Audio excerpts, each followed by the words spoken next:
మీ దగ్గర కనకరావు గారు మనతోటి పిల్లి మాణిక్యాలరావు గారు టీడీపీ సీనియర్ నేత అధికార ప్రతినిధి మాణిక్యాలరావు గారు గుడ్ ఈవినింగ్ అండి. నమస్కారం అండి బిఎన్ గారు. సో ఎన్నికల హామీల్లో భాగంగా నాణ్యమైన మద్యాన్ని తక్కువ రేట్లకు అందిస్తామనేటువంటి వాగ్దానంలో భాగంగా నెక్స్ట్ వచ్చే 1వ తారీఖు నుంచి కొత్త మద్యం పాలసీ వస్తుంది అనేటువంటి ఒక చర్చ సాగుతూ ఉంది. ఆ క్రమంలో భాగంగా ఈ నెల 18వ తారీఖున కేబినెట్ కూడా కొత్త లిక్కర్ పాలసీకి ఆమోద ముద్ర వేనున్నట్టయితే తెలుస్తోంది. మాణిక్యాలరావు గారు ఏమంటారు? సో గత 5 ఏళ్లలో సంక్షేమానికే డబ్బులు ఖర్చు పెట్టామన్నారు. ఇప్పుడు కనకారావు గారు మద్యం మీద వచ్చినటువంటి డబ్బులు. నమస్కారం అండి బిఎన్ గారు, మీకు ప్యానల్లో ఉన్న పెద్దలకి ప్రేక్షకులందరికీ నా మాట వినపడుతుందండి? వినిపిస్తుంది సార్, కంటిన్యూ చేయండి. బిఎన్ గారు, ఎలక్షన్ ఏదైతే ఎన్నికల్లో మేము మాట్లాడామో, జగన్మోహన్ రెడ్డి ప్రభుత్వం రాష్ట్రంలో ప్రజలకి విషయాన్ని ఇచ్చి ఆ విషయం ద్వారా డబ్బులు సంపాదించుకొని జేబులు నింపుకుందో దానికి స్వస్తి పలుకుతామని, ప్రమాదకరంగా లేనటువంటి పాత పద్ధతిలో ఉన్నటువంటి బ్రాండ్లు తీసుకొస్తామని ఎన్నికల సందర్భంగా మేము ఏదైతే చెప్పామో ఆ పద్ధతిలోనే రేపు పాలసీ ఉండబోతా ఉంది. ఇది ఒక అంశం.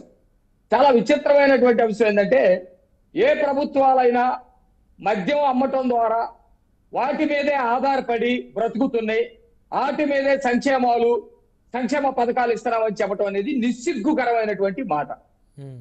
ప్రభుత్వాలు చేతగానప్పుడు అలాంటి పనులు చేస్తాయి.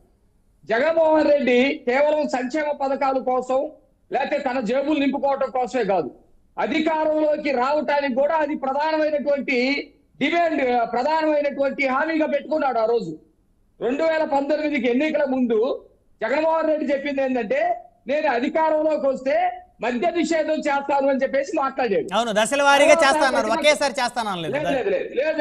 లేదు, మద్య నిషేధం చేస్తామని చెప్పాడు. ఆ తర్వాత ప్రతిపక్షాలన్నీ కూడా కలిసి ఎప్పుడు మద్య నిషేధం చేస్తున్నామని అడిగితే నేను దశల వారీగా చేస్తానని తర్వాత మాట మార్చాడు. 3,000 రూపాయలు నేను పెన్షన్ ఇస్తానని ఎన్నికల సందర్భంగా చెప్పి ప్రతిపక్షాలన్నీ 3,000 ఎందుకు ఇవ్వట్లేదా అంటే, 3,000 నేను అనలేదు, 3,000 వరకు పెంచుతూ పోతానని చెప్పేసి ఎట్లయితే చెప్పాడో మద్యపాన నిషేధం గురించి కూడా అట్లాగే మాట తిప్పినటువంటి పరిస్థితి. అదొక అంశం.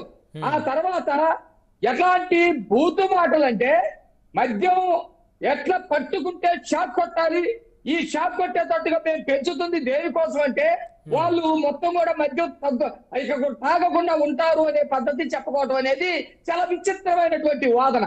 కాబట్టి జగన్మోహన్ రెడ్డి ఇప్పుడు వాళ్ళ వైసీపీ నాయకుడే ఒప్పుకున్నాడు, ఏదైనా ప్రభుత్వాలకి ప్రధానమైనటువంటి ఆదాయ వనరు అని.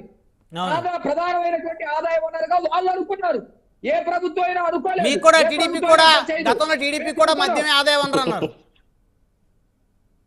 ఎవరు గతంలో టీడీపీ కూడా ప్రధానమైనటువంటి ఆదాయ వనరు మేమన్నామా? మేము చెప్పలా. ఇప్పుడు డిబేట్ లో ఉన్నాయని చెప్పాడు. వాళ్ళ ప్రభుత్వంలో ఉన్నటువంటి ప్రధానమైనటువంటి మంత్రులు చెప్పారు, ముఖ్యమంత్రులు చెప్పాడు. ఆ డబ్బులు తీసుకెళ్లి ఎవరైతే తాగుతున్నారో ఆ పాలసీకి సంబంధించినటువంటి ఆదాయాన్ని తాకట్టు పెట్టి, డబ్బులు కనుక వస్తే మళ్ళీ మీకే చెల్లిస్తామని తాకట్టు పెట్టి వాళ్ళు ప్రభుత్వాన్ని నడుపుకున్నటువంటి పరిస్థితి. సంక్షేమ పథకాలు రావాలి అంటే సంక్షేమ పథకాల కోసం ప్రభుత్వాల దగ్గర వనరులు సృష్టించుకోవడానికి బోల్డ్ అన్ని మార్గాలు ఉన్నాయి. ఈ రాష్ట్రంలో ఉద్యోగిత కల్పించవచ్చు, ఫ్యాక్టరీలు తీసుకురావచ్చు, టెక్నాలజీని పెంచవచ్చు, టెక్నాలజీ ద్వారా డబ్బులు తీసుకురావచ్చు, దాన్ని సంక్షేమ పథకానికి మళ్లించవచ్చు. కానీ మందు అమ్మటమే ప్రధానమైనటువంటి వనరు, దాని మీదే మేము ఆధారపడ్డాము, దాని వల్ల సంక్షేమ పథకాలు ఇచ్చామంటే ఎట్లా ఉందంటే చాలా చీఫ్ గా ఉంది. అదేదో బాగా బానిస అయినటువంటి వాడు ఏం చేస్తాడు తెలుసా?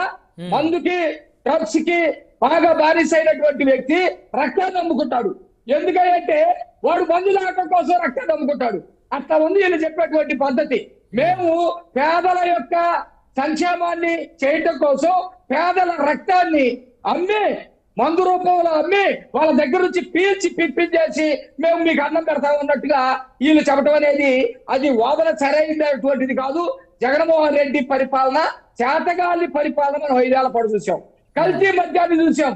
దాదాపు 16 రూపాయలు కూడా కోట్ల బాటిల్ పడినటువంటి కల్తీ మద్యాన్ని తీసుకొచ్చి 200 రూపాయలు ఆ బ్రాండ్స్ పేరే పోయింది. గతంలో ఇదిగో ఈ డబ్బులు తీసుకొని పలానా బ్రాండ్ అని చెప్పేసి అడిగేవాళ్ళు.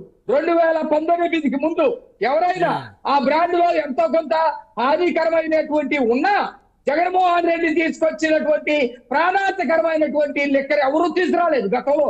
ఎవరు తీసుకురాలేదు. గతంలో ఉన్నటువంటి కాంగ్రెస్ పార్టీ కూడా ఆ స్థాయిలో తీసుకొచ్చినటువంటి పరిస్థితి లేదు. పూర్తిగా డిస్టాలజీ వీళ్ళు పెట్టేశారు. ఆ డిస్టాలజీలోనే వీళ్ళే మద్యం తయారు చేశారు. మొత్తం మద్యం కూడా 15 రూపాయలు 16 రూపాయలకి మించింది. అది కూడా దాంట్లో బాగా ప్రాణాంతకరమైనటువంటి క్రిమికారాలు ఉండేటువంటి దాన్ని తీసుకొచ్చి వాటిని టెస్ట్ చేపిస్తే అదే సార్లు తేలింది. చాలా మంది చనిపోయారు. ఏలూరులో చనిపోయారు, అనేక జిల్లాల్లో చనిపోయారు. చివరికి వీటిని తాగలేక అట్లని ఉండలేక మొత్తం మత్తు పదార్థాలు కూడా బానిసైనటువంటి పరిస్థితి.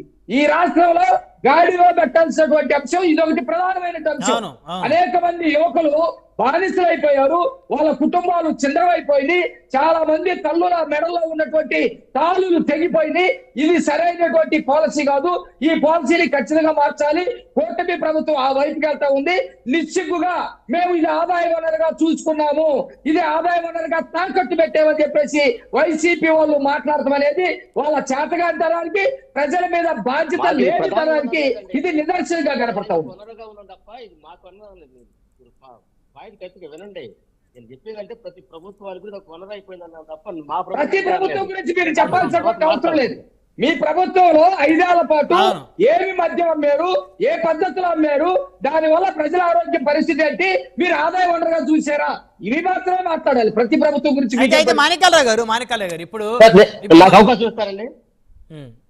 బ్రదర్ చెప్పిన దాన్ని చెప్పాలనుకుంటున్నా, నాకు అవకాశం వస్తాను, మళ్ళీ వస్తాను. కనకారావు గారు, మాణిక్యాలరావు గారు, ఇప్పుడు మద్యం రేట్లు తగ్గించడం వల్ల మద్యాన్ని తక్కువ రేటుకి మంచి మద్యాన్ని అందుబాటులోకి తీసుకొని రావటం వల్ల, అంటే మంచి మద్యం చెడ్డ మద్యం ఉండదు.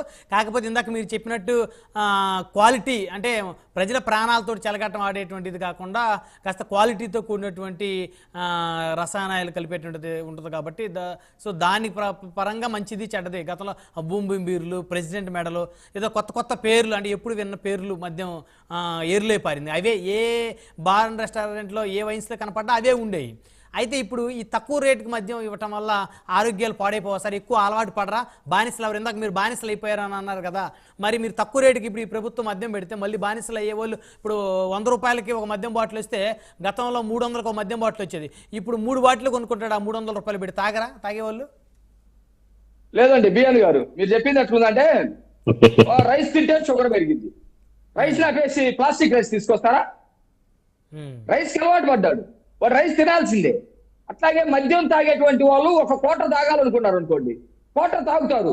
కానీ ఆ క్వార్టరే విషయం తీసుకొస్తే ఆ క్వార్టర్ల మీదే అత్యంత కల్తీ చేసేసి ఇంకా దాని మీద డబ్బులు గుంజుకుంటే అది అంతకుముందు 50 రూపాయలకు అమ్మేవాళ్ళు. తెలుగుదేశం గవర్నమెంట్ ఉన్నప్పుడు 2014 నుంచి 19 వరకు క్వార్టర్ బాటిల్ ఖరీదు 50 నుంచి 60 రూపాయలు ఉండేది. దాన్ని 50 రూపాయలు తీసుకొచ్చి 60కి అమ్మేవాళ్ళు. అంటే దాని మీద ప్రభుత్వానికి వచ్చినటువంటి ఆదాయం అంతా 10 రూపాయలు. కానీ ఇప్పుడు 16 రూపాయలు క్వార్టర్, 200 రూపాయలు. ఎంత లాభం ఉంది దానిలో?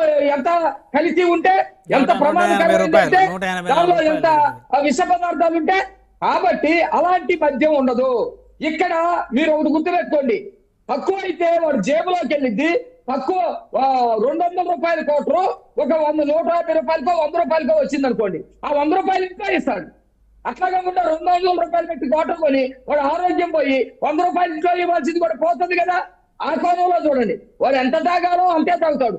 తక్కువకి వస్తుంది కాబట్టి ఎక్కువ మద్యం తాగుతాడు అనుకోకండి. వాడి లిమిట్ ఉంటుంది, వాడు పరిగెళ్తాడు, లిమిట్ ఉంటుంది. వాడు ఒక 90 తాగాలనుకుంటే 90 తాగుతాడు, క్వార్టర్ తాగాలనుకుంటే క్వార్టర్ తాగుతాడు. దీని మీద మిగిలినటువంటి డబ్బులు కుటుంబానికి ఖర్చు పెడతాడు. రైట్. వివేక్ బాబు గారు ఉన్నారు, జనసేన పార్టీ అధికార